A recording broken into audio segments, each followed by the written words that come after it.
Football খেলা দেখতেছি আর ice cream খাচ্ছি। খালি হ্যাপির জামাই অর্ডার করে সেজন্য সে বানায়। হ্যাপির জামাইয়ের প্রতি ভালোবাসা দেখে আমি শিহরিত।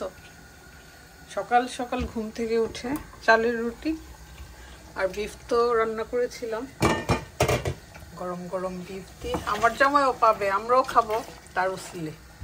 আমার জামাইও লাইক করে, নট টু মাচ, জাস্ট 2টা খাবে আর কি। ভালোই তো পারো। আর এখানে বিদেশে কাজগুলো খুব ইজি, তাই না?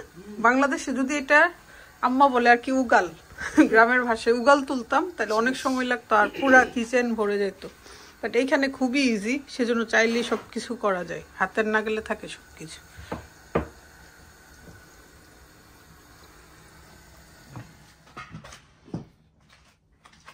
সকাল সকাল ভাইয়া ভাবিও আসছিল, বাট বেশিক্ষণ বসেনি কারণ রফিক টিচার ছিল। এখন না আসলে হয়তো ভালো লাগতো। ভাইয়ের আবার জব আছে, চলে গেছে। আলিজে তুমি খাবে? আলিজা খুব অবাক, খুব কম দেখা যায় মানুষটাকে। চিনতে পারো? আমাদের সাথেই তো থাকে। তুমি চিনছো আলিজা? তুমি দেখছো কখনো? হ্যালো। ও বাবারি,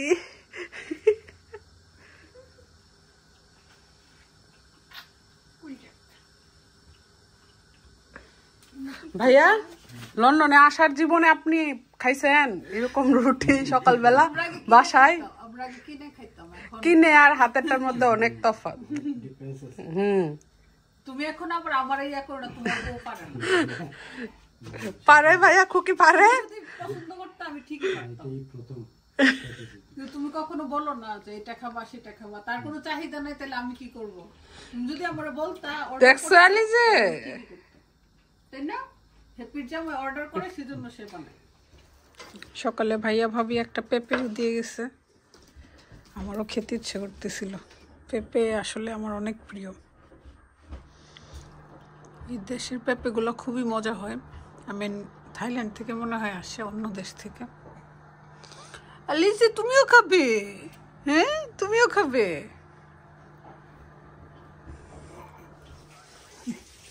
সবাই ব্যস্ত, মিল্ক খাওয়ানোর দায়িত্ব হচ্ছে রুফির পাপার।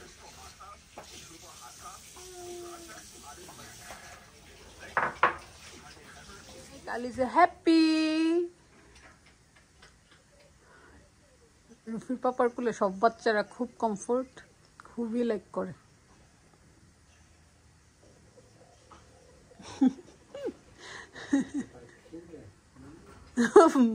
বাইট করতে চাই খালি। হাই রুফি। আপনি মিলে শপিং গেছিল? তোমরা কোথায় গেছিলে শপিং এ? কি আনছো? নাদির শপে যাবা? আমাদের এখানে যে গরম পড়ছে 28 ডিগ্রি এরকম, বাট অনেক গরম লাগে। বসে একটু একটু বাতাসও আছে। Well done Ruffy, well done. দেখো তো কি নিয়ে আসছে। তুমি কি চাও? আইসক্রিম। You want ice cream? তুমি উপরে নিয়ে যাচ্ছ কেন? নিচে এসো। টয় খুঁজে। তুমি সিস্টারের জন্য টয় আনছো? নো, খালি চাহিদা আর চাহিদা। পছন্দ হয়েছে না? অনেক অনেক শপিং নিয়ে আসছে। একটুর জন্য গেছিল, আইসক্রিমের জন্য পাঠিয়েছিলাম। ব্যাগ ভর্তি, 3 ব্যাগ ভর্তি নিয়ে আসছে। রাধু ফুটবল খেলা দেখতেছি আর আইসক্রিম খাচ্ছি, বাংলাদেশের চকবারের মতো।